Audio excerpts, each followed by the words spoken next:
And so during this session today, we will hear several perspectives on the mental health case for basic income. This will include a historical perspective that considers social psychiatry in North America during the mid-20th century and the frame of the salutogenic model of health. We have three speakers today who will, I think 3 or 4 speakers today who will take us all through this. So if I just, if they would like to give themselves a 30-second introduction, starting with Matthew. Hi, I'm Matthew Smith. I'm Professor of Health History at the University of Strathclyde's Center for the Social History of Health and Healthcare, and I'm on the organizing team for the conference. Cool. Naomi? Hi, everyone. I'm Naomi. I'm a psychiatrist and a senior research officer at the Mental Health Foundation in Glasgow. And Reinhard, if you're okay, if it's working now for you. Yes, hello, I'm Reinhard. I'm a retired public health academic and living in Leeds at the moment, and yeah, more later on. Thank you. Hi, thanks very much. Once I've wrapped up this quick introduction, we're going to start with Matthew. But before we start, before each talk at this Congress, we are reading out our mission statement, which our volunteer team came up with. So we believe that freedom from poverty and human security should be a basic human right. And we believe that basic income is the best method of transferring this right into a living reality. The time for basic income has come, so we're here to talk about how we can make it happen. We can only achieve this through cooperation and collaboration. And our mission with this Congress was to bring speakers and attendees from all over the world to take basic income from an idea into reality. So thanks for listening to me for a couple of minutes, and then we are going to start with Matthew. Okay, thank you, Andrew. I'm just going to go ahead and share my screen.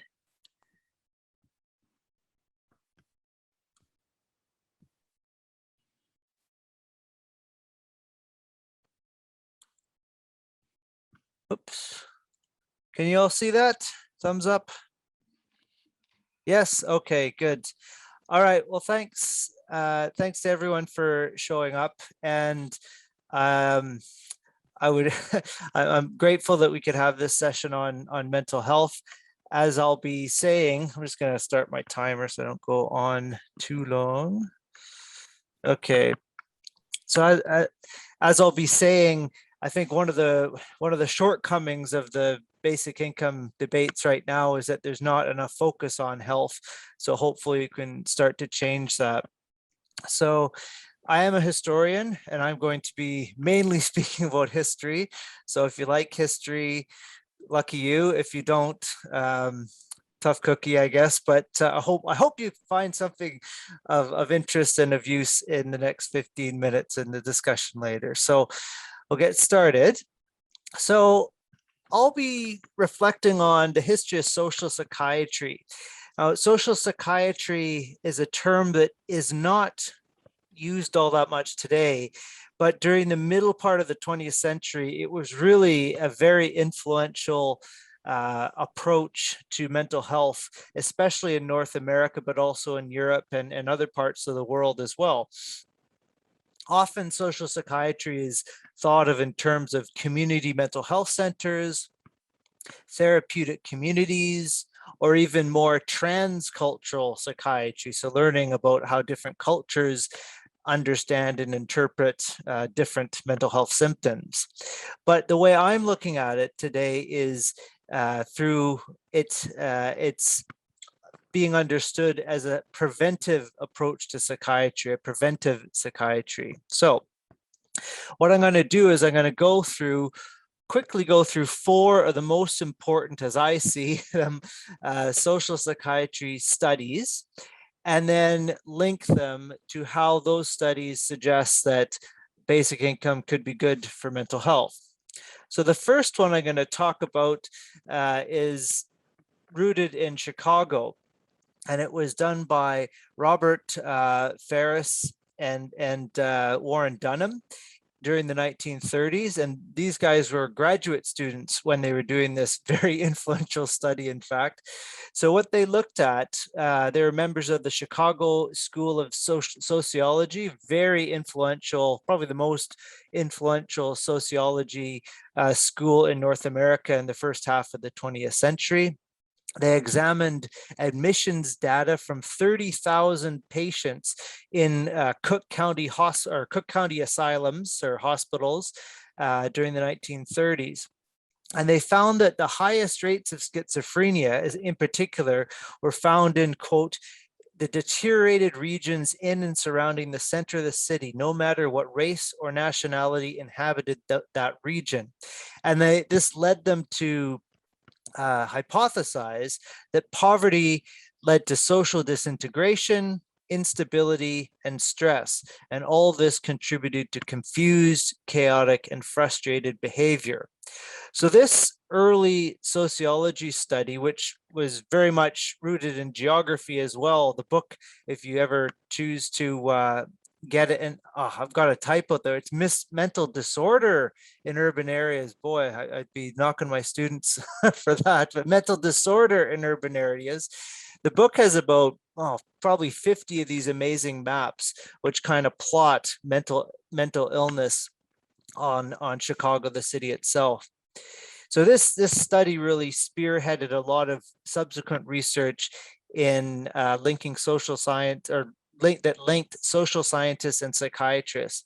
And this next study, which focused on a very different city, New Haven, Connecticut, is an example of that. So August Hollingshead was a sociologist and Fritz Redlich was a psychiatrist, and they looked at mental disorder in New Haven, Connecticut, which was a much older city than Chicago, much more homogenous as well, and a much smaller city. And they start the book with this great line: Americans prefer to avoid the two facts of life studied in this book, social class and mental illness.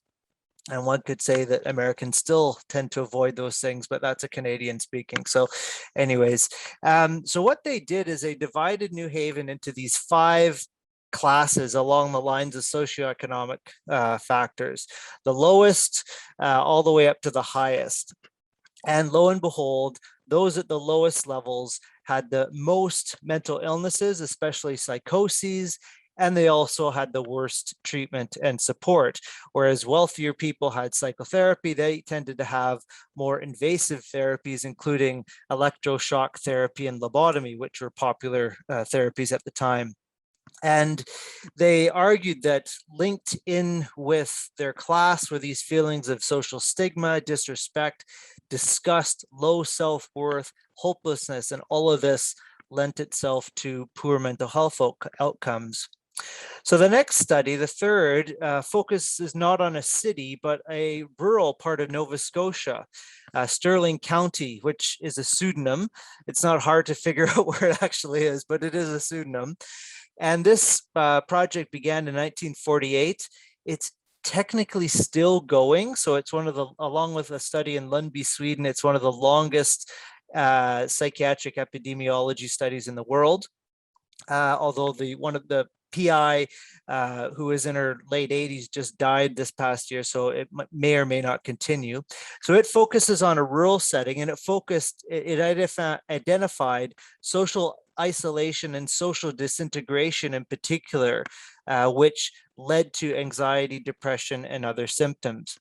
It's a really fascinating book, although Alexander Layton and Dorothea Layton, who led the study initially, were initially trained as psychiatrists. They then trained in anthropology. So it's a really, truly interdisciplinary study, as is the final study that I'll mention, which is Mental Health in the Metropolis, the Midtown Manhattan study. This focuses on New York City, same time period, the 1950s. And the thing that the newspapers grasp onto is the fact that only 18.5% of the residents in their study demonstrated to have good mental health. I mean, everyone else had some form of mental health problem.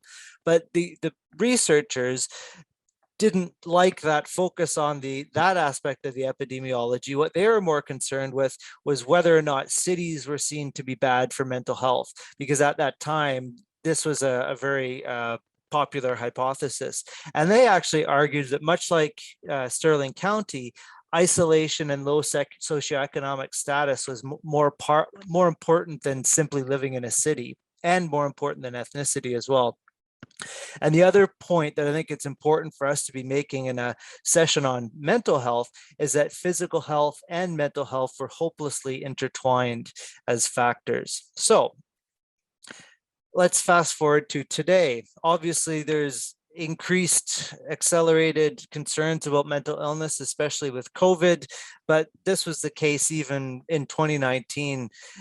So there's been a fair amount of talk recently about prevention amongst mental health researchers and professionals, but I don't think there's enough really done or enough focus on what actually should be done. An example of this comes in the work of Wilkinson and Pickett, which spends loads of pages linking socioeconomic factors, and they focus in particular on inequality and mental illness, but they don't really see what should be done.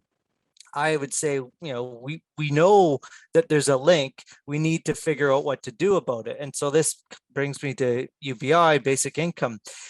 So I don't have to define basic income for you, but I would like to emphasize, and this comes from my personal life working in the mental health sector myself, is that in addition to eliminating poverty, it also eliminates a lot of the bureaucracy and stigma associated with the benefit system. And I think this is brilliantly showcased in the film I, Daniel Blake, if you haven't seen that.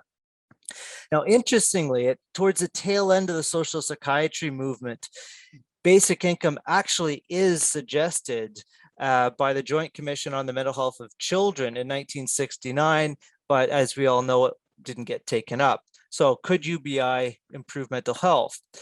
Well, yes, I think it could, and these are the reasons I think it could. So first of all, poverty. So the stress of poverty is, we kind of know that stress is bad for mental health, but now there's increasingly physiological factors or evidence that indicate why this is the case. UBI provides this basic living standard, but also allows people to leave situations where financial factors are keeping them in a bad situation. So it's a situation of domestic abuse, for example. And this is really important. I think it could free up a lot of resource within social and mental health services for dealing with factors that are different from socioeconomic factors that still contribute to mental illness. That, I think that's really important. So thinking about abuse, genetic factors, these other things. Inequality. So as Wilkinson and Pickett have argued, inequality is linked to mental illness. This is something that Hollingshead and Redlich also argued. And here UBI can help because it's given to everybody. It helps people who are in occupations that aren't paid right now. And it also allows for upward mobility, not just more education, but also entrepreneurial activities, artistic endeavors, and career changes. Oh, the dog's going to start barking now. And it also reduces the hopelessness and shame associated with deprivation. And this is something that Harry Burns, who's on the bottom right there, has talked about, diseases of despair. Finally, and this is, I think, maybe one of the more intangible factors, but I think it's also one of the more important, is it can help deal with social isolation. So this was a factor no matter where you lived in the social psychiatry research. And UBI would help people engage in activities that would help build up their communities. It would help see a shift from economic growth to emotional and social growth. So there has been some research on the link between mental illness and basic income, and we have one of these authors coming up very soon, Naomi. But I would argue that what we need is more qualitative evidence from oral histories, focus groups, engaged research. And this is what we tried to do earlier this year with our Peace of Mind project, which brought together people with lived experience of mental health problems, poverty, and experience of being in a basic income experiment from some different countries. And we use storytelling workshops to help people articulate and think about how UBI could make a difference. And this helped to convince the Scottish Government Citizens Panel to consider basic income as part of Scotland's COVID recovery.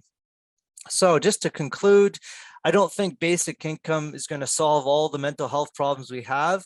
If you look at my other research, that'll be eminently proven so. But it is something we should consider and consider very strongly. In addition, I think mental health professionals and those involved in charities really have to be more vocal in articulating policies such as basic income to reduce the social determinants of mental health or illness, I should say. And on the flip side, basic income activists really need to ensure that mental health is part of all, is considered in their pilots as well. And of course, I mean, this might be the most obvious is that people, I've been talking about prevention, but people currently dealing with mental illness would also benefit significantly from a more stable income. So as I would say, I guess the final kind of warning is that we can do all sorts of research connecting or investigating the link between one and the other. The real challenge is going to be implementation, and this is really the theme of the conference, from into action.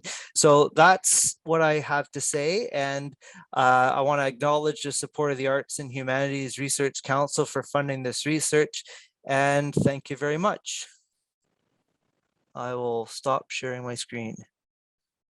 Thank you very much, Matthew. That was a really interesting talk. I'm sure we all took quite a lot out of it. I'm going to hand over to Reinhard and Remco next, who will give us the next talk. Okay, thank you. I'm trying to share.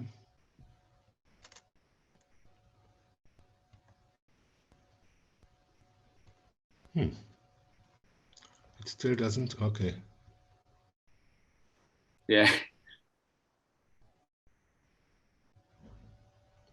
Can you see it? Yes. Yeah. Yeah.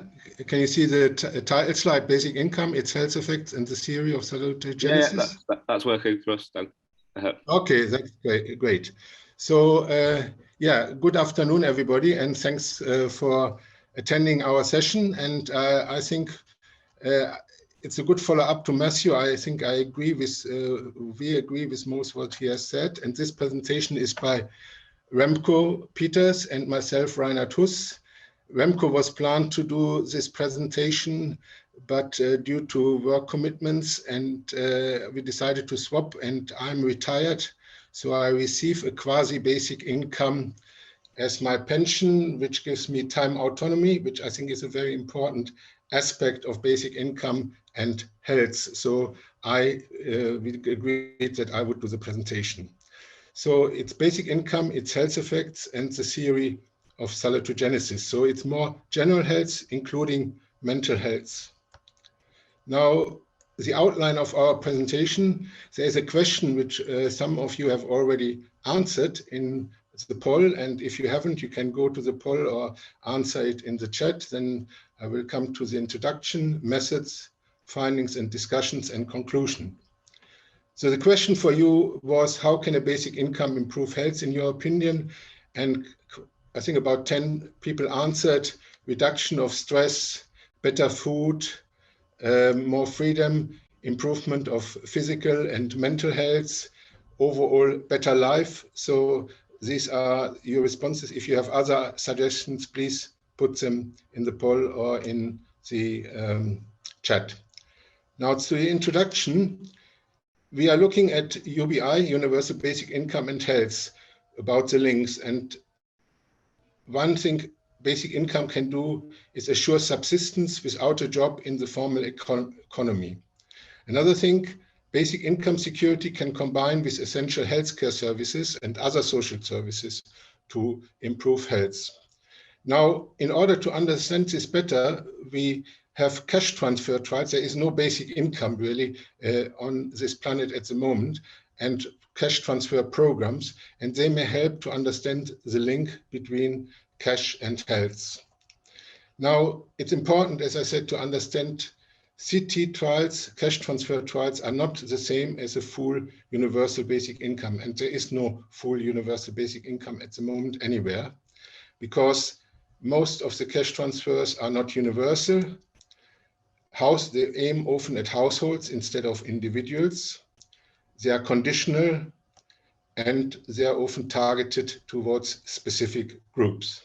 But still, they can provide us with a lot of useful and important information about the potential of a basic income.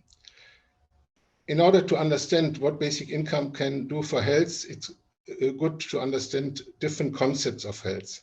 There is a WHO definition, which was sort of defined in 1948 when the World Health Organization was created, of physical, mental, and social well-being, complete physical, mental, social, and physical well-being, and not just the absence of disease.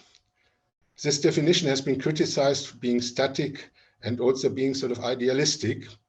In 1978, the Primary Healthcare Declaration of Alma Ata defined health as a sort of, from a functional perspective of enabling people full participation, economic and social participation in society. Antonovsky, of whom I will speak quite a bit, between 1979 and 1996, defined it as a dynamic process where people move between health, ease, and disease, and ultimately death.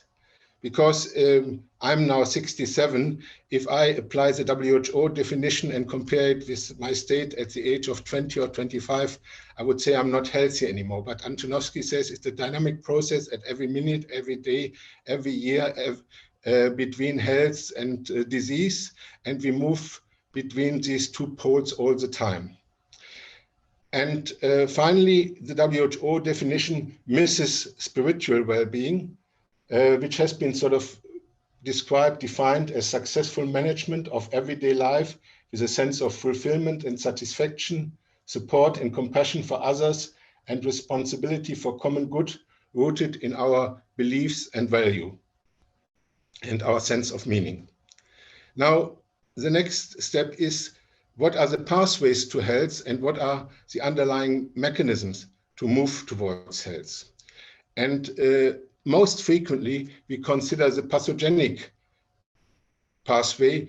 Why? Because healthcare services really should be described as disease care services, because we mostly are occupied with disease. And Antonovsky described it as a pathogenic perspective. And he put as an alternative the salutogenic perspective. The two terms, pathos comes from the Latin term disease, and salus from the Latin term health. So he put the salutogenic perspective, which means how can we move towards health? What are the factors which contribute and help us to move towards the healthy end of the spectrum? And in this context, it's very important that in 1986, the Ottawa Health Promotion Declaration was defined. And this charter is the first time that health promotion came on the agenda. And in this health promotion charter, interestingly, income is seen as a fundamental resource. It's not work, it's income, which is seen as a fundamental resource for health. And Antonovsky described as an important aspect for health general resistance resources, which facilitate coping with stresses of human existence.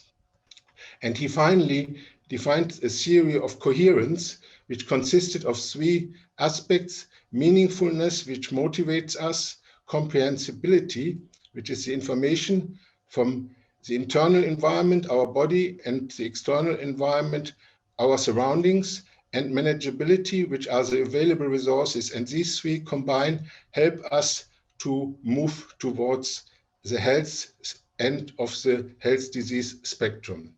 Now we try to put now this into the issue of basic income, the concept of basic income, because basic income or cash is, in our opinion, not even a resource. It's a mean to resources. If you have no resources, cash is completely useless. Only when you can obtain resources, then cash becomes useful and important. And the cash is given to individuals in a sort of true basic income, and individuals have motivation and understanding, and they transfer the cash, transform it into resources.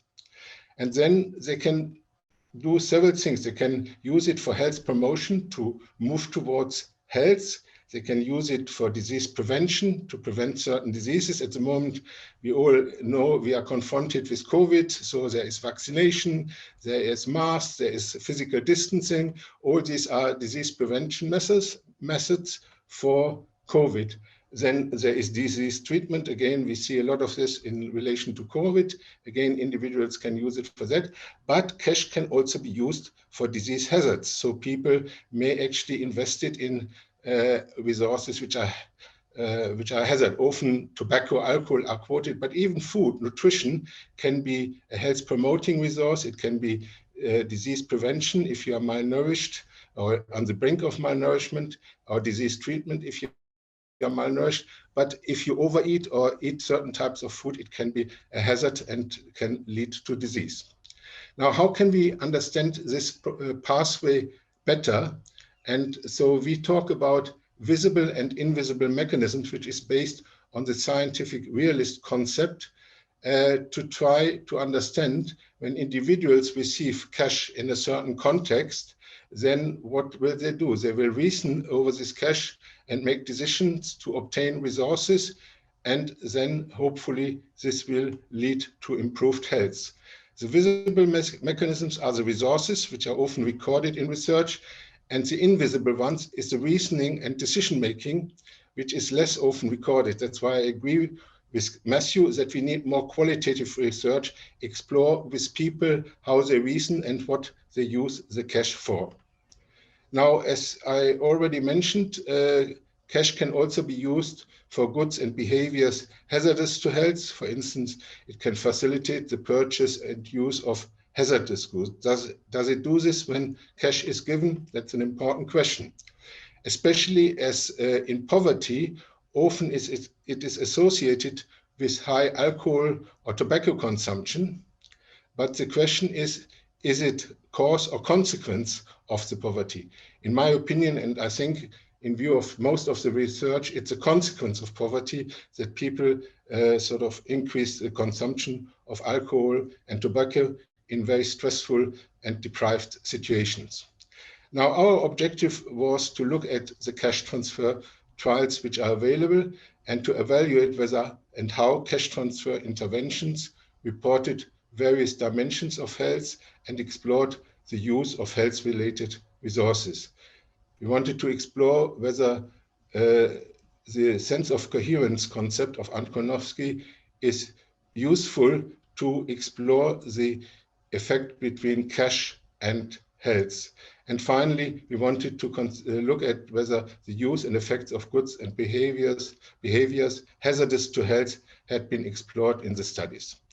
Now, in our methods, we did a literature research. I don't want to go into detail, but you can read it up in our paper, and looked at the various papers which were published and available on cash transfers and health. And you can see the inclusion criteria here. And then we developed a conceptual framework about the pathway between cash on the left side as the input, the decision-making to obtain resources such as nutrition, education, spiritual resources, disease services, hygiene, clothing, housing, transport, information communication technology, or others such as sport or arts. I just came back from my swimming session today, which is very good for my health. It even releases some stress, pre-session stress. So I tend to do it regularly, and it helps to promote my health. And then you combine them for health promotion or disease prevention or for cure of disease, and ultimately to achieve physical, mental, social, and spiritual health, or overall as general health. And each time you have the decision process of individuals to move from the cash to the healthier, better situation. Now, what are our findings? We looked at 67 studies of 25 cash transfer programs. 3 program trials were universal and or permanent. There were few qualitative studies and only 1 mixed method study. Most of them were program evaluations, as you can see here. They were either conditional and targeted, unconditional, unconditional and targeted, and often directed as households, not as at individuals. And most of them were studies done in low and middle income countries, except in the center. Here, the 2 were conducted in the United States.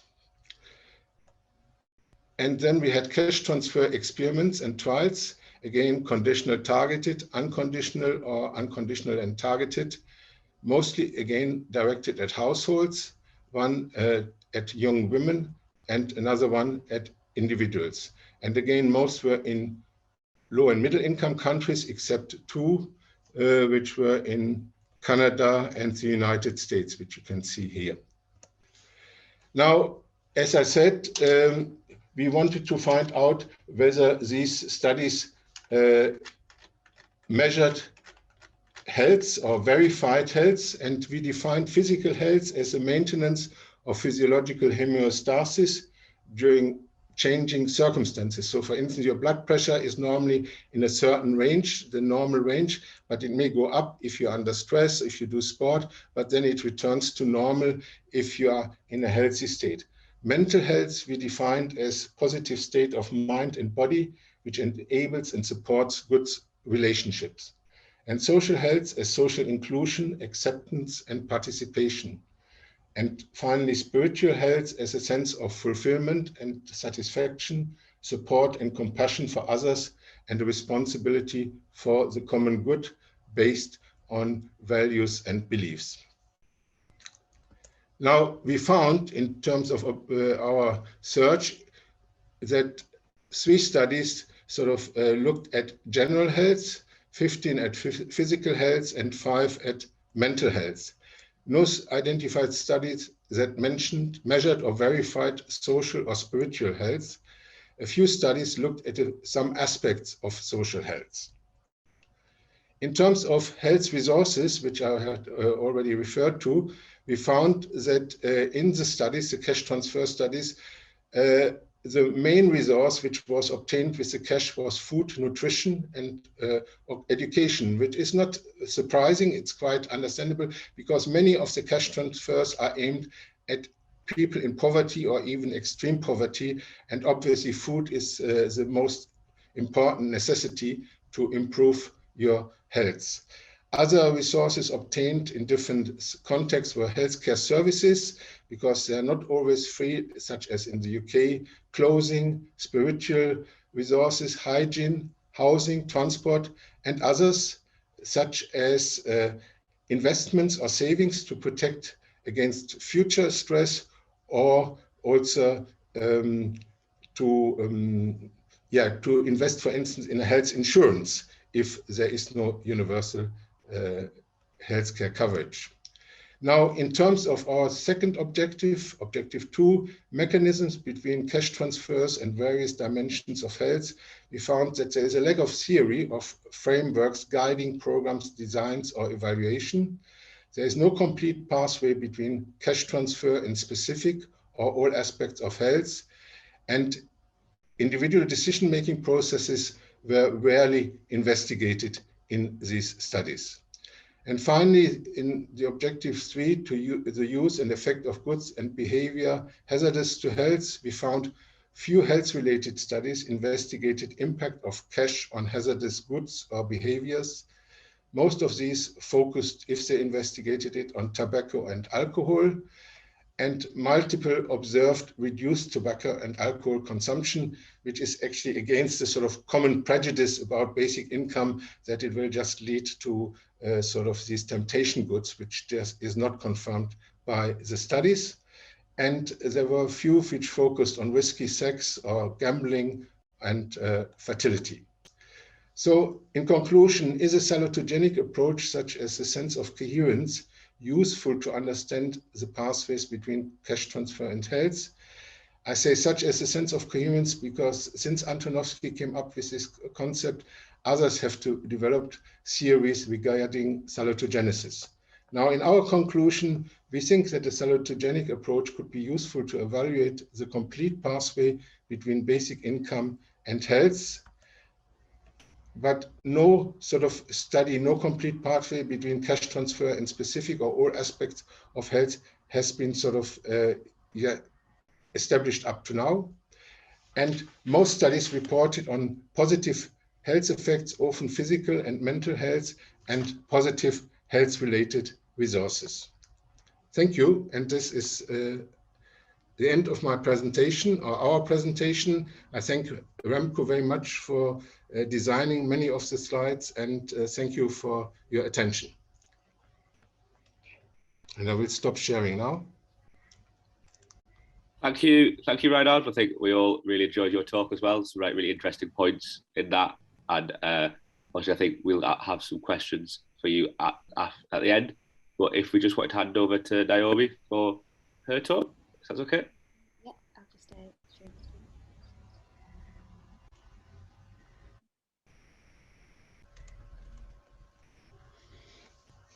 Hello.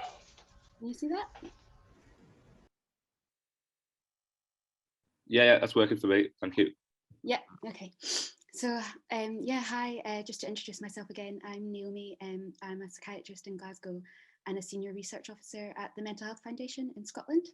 And what I want to share with you today is the results of our review we recently conducted looking into the mental health effects of previous basic income pilots. And so really at the heart of our interests at the Mental Health Foundation is the prevention of mental health difficulties and the reduction of mental health inequalities. And I suppose that's particularly true in Scotland because of our particularly poor record of mental health inequalities here. And so that's where our interest in UBI really began, because I think, as touched on by Matthew and Reinhard, although previous reviews have sort of touched on the mental health effects associated with previous UBI pilots, it's rarely been systematically addressed in the literature, and mental health has often just been looked at as a sort of secondary or less well investigated outcome. And so we really wanted to re-examine the literature on previous UBI pilots with a particular focus on mental health. Firstly, we wanted to look at how robust the evidence is that UBI can improve mental health outcomes. Secondly, we wanted to look at the relative influence of its individual, unconditional and universal principles on these outcomes. We really chose to do that because, as I'm sure many of you will know, opponents of UBI often argue that it doesn't have the ability to reduce income inequality. And so we wanted to move away from that whole discourse and rather focus, rather try and show that its other defining features also have mental health benefits out with any potential to alleviate poverty. And finally, we wanted to look at how these effects are mediated.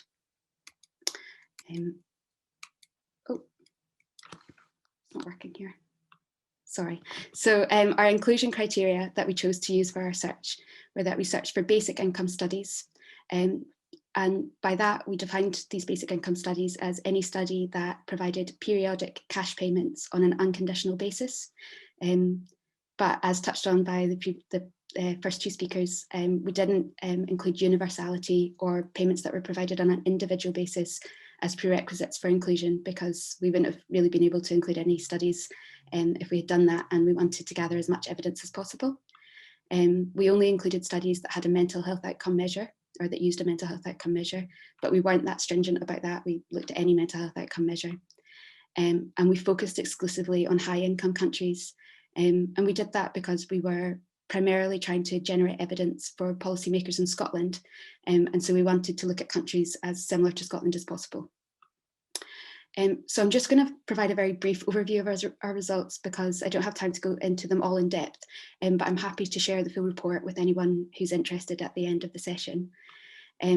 Overall, we searched 6 databases and screened over 1,000 articles, but based on our inclusion criteria, ultimately included just 15 studies and reports, which looked at 3 unconditional cash transfer schemes, 1 guaranteed minimum income scheme, and 2 negative income tax pilots.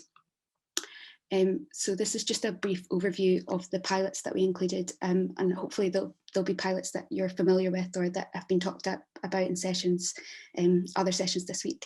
But hopefully you can see from the table that while all of the pilots we included provided periodic cash payments on an unconditional basis, I'm not sure if you can see the last 2 columns of the table, but none of them were we considered to be truly universal, because they all targeted people that were already living on either a low income or who were in receipt of some form of unemployment benefit. And many of them targeted or provided these payments on a family or household basis, as opposed to on an individual basis. And so that really limited our ability to draw any conclusions on those features of UBI. But despite that, we began by looking at the quality of the studies. And overall, we found that several of the studies were of medium or high quality and combined large sample sizes with rigorous study design, which gave us good confidence in their results. But unfortunately, despite that, the majority of them were cross-sectional in nature, or only looked at participants at one point in time, or followed up participants over a relatively short duration. And so that's really limited our ability to look at the longitudinal effects of UBI on mental health over time. Many of them also recruited people on a voluntary basis, and that introduces the risk of selection bias, because it introduces the potential that you overrepresent people who are particularly motivated individuals who are perhaps interested in UBI. And many of them didn't use validated mental health outcome measures, which again slightly reduces our confidence in their results. However, we were able to draw some conclusions on the benefits of reducing conditionality associated with traditional welfare benefits. And I've decided to just share a few of the most interesting findings, I think, from the most robust studies, and try to put them into the context of Scotland's mental health inequalities to just demonstrate their significance. So the first one I'd like to share is by Forget in 2011, which I think Matthew had alluded to as well. So this was a study that looked at hospital admissions in Manitoba during the Mincombe trial of the 1970s. And it looked at hospital admissions specifically in a town called Dauphin, which participated in the trial, and compared that to hospital admissions in the towns that surrounded Dauphin that didn't participate in the trial. And when they did that, the authors found quite a mammoth 8.5% decrease in hospital admissions in Dauphin in comparison with the surrounding areas over the course of the trial, which then ended after the trial finished, which kind of indicates at least a degree of causality as well. And further analysis identified that that was primarily due to a reduction in accidents and injuries and mental health diagnosis and admissions related to those difficulties. So I appreciate that 8% might sound like quite a small figure, but to put that into the context of the sharp rise in mental health related admissions in Scotland, I could have put a lot of graphs here, but I've chosen to put a graph of detentions under the Mental Health Act in the UK between 2010 and 2016. And as you can see, they're really sharply increasing, which demonstrates the scale of the problem. And that's something I can personally attest to from working in the NHS. And so when you consider it in that context, it's really a very significant finding that we should be paying close attention to. So the second thing we wanted to look at were children's mental health outcomes, primarily because of the importance of children's mental health for long-term outcomes in adult life. But unfortunately, very few of the studies looked at children's mental health at all. However, there was a series of studies conducted in Northern Carolina amongst the Eastern Band of Cherokee Indians that maybe some of you will have heard of. And those were studies amongst those children who were exposed to UBI-like payments in 1996 as a result of a casino opening in their area, which shared some of the profits with all members of the tribe. And that allowed a real longitudinal look at the effects of these payments on children's mental health and development over time, which produced really interesting results. So the first study I'd like to share with you is one by Costello and colleagues in 2003. And they managed to randomly select 350 children from this tribe who were aged 9 to 13 and received the casino payments. And they met with them annually for 4 years before the casino opened and 4 years after the casino opened. they used a really robust mental health outcome measure. And they subsequently grouped children into those who were never poor, as in those children who were in a higher socioeconomic demographic at the start of the study and remained there for the duration of the study. Children who were persistently poor, and that would be children who were in a lower socioeconomic demographic at the start of the study and remained there.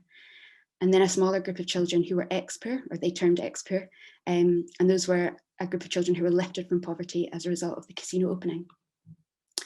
And when they did that, they found really significant results. So they found a significant reduction in the mean number of mental health symptoms in children who were ex-poor as a result of the casino opening.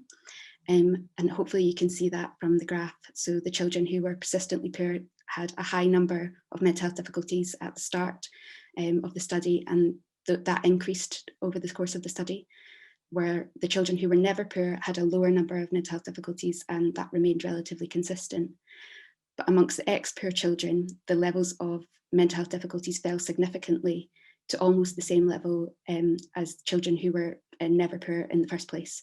And they found that that was largely due to a 40% reduction in behavioural difficulties amongst ex-poor children. So for those who are interested in child and adolescent mental health, that's really significant because behavioural difficulties are very strongly correlated with not only adult mental health difficulties, but adult substance misuse and involvement with the criminal justice system. And we know that half of all long-term mental health issues are established before the age of 14.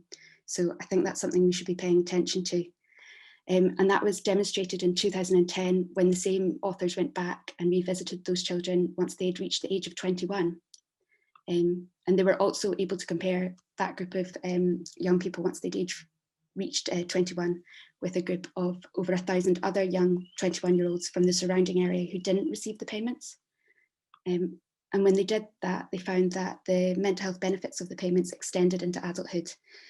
So children who, or 21-year-olds who'd received payments as children had significantly less mental health difficulties and significantly fewer substance misuse difficulties in comparison with young people who hadn't received the payments. I'm not sure if you can see the percentages there, but they do look quite small when you look at them. It's a couple of percentage points reduction. But I just wanted to put that into the context of Scotland. So I'm sure some of you will have seen these graphs before, but on the left, that's Scotland's rate of drug deaths per million. And that's actually from 2018, and the number's gone up since then. And you can see we're far outlying any other European country. So in that context, that's a really significant result. And again, something I think we should be looking at closely. So the last thing we wanted to look at is some potential mechanisms.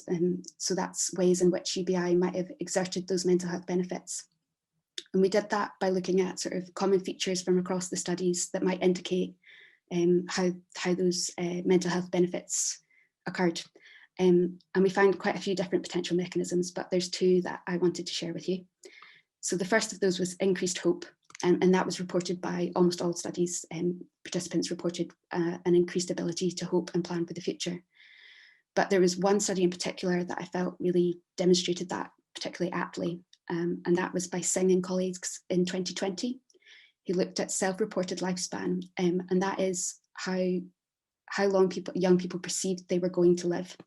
And they looked at young adults in the Eastern Band of Cherokee Indians before the casino opened when they were 19, and then 5 years later after the casino opened when they were 24. And when they did that, they found that these young people, their perception of how long they were going to live significantly increased, and it increased across the board, but particularly amongst young men from the lowest socioeconomic quartile. And in that group of young men, they found a 15-year mean increase in self-reported lifespan compared with young people who hadn't received the payments. Obviously, that's hugely significant for a whole host of reasons. But one of the reasons I wanted to highlight is the strong association between hopelessness and both suicidal ideation in young people and completed suicide in young men in particular. It's one of the biggest risk factors and something we're taught to screen for. So, and particularly in Scotland, where our suicide rate amongst young men is worryingly high, that's something we should be, really bearing in mind when we look at these studies. And the second potential mediating factor that I wanted to look at or speak about was increased time. So again, almost all of the studies reported, participants reported that they had increased time to spend with family and friends as a result of receiving the UBI payments, and that had significant benefits for their mental health. But 2 studies in particular, again, amongst the Eastern Band of Cherokee Indians, did a specific mediation analysis to look at how the benefits for children's mental health were mediated. And they particularly looked at whether this was mediated through a reduction in poverty or an increase in parental supervision. So obviously the casino dividends resulted in improvements in children's mental health, but it's unlikely that they directly caused that. So the authors wanted to look at whether that was mediated by a reduction in poverty or an increase in parental supervision. And when they did that, they found that the effect of changing poverty status became non-significant, but it was actually the mediating effect of increased parental supervision, which accounted for 77% of the effect on the reduction in mental health difficulties. So again, in Scotland, where there is currently a massive campaign to reduce child poverty, and almost 1 in 4 children are growing up in poverty, I think that's something that we need to really take into consideration, and just think about the fact that reducing poverty, the means by which we reduce poverty, are just as important in improving children's health outcomes. So in summary, we found that not all of UBI's mental health effects are mediated through poverty reduction, and that for children, the benefits of UBI are significant and extend into adulthood. But overall, as I think Matthew and Reinhard have perhaps alluded to as well, there remains insufficient evidence on how UBI could affect population mental health, and I think there's still a lot of work to be done. And we felt that future studies should seek to look at interventions which are longer in duration, to include children, and to include more robust mental health outcome measures. Thanks.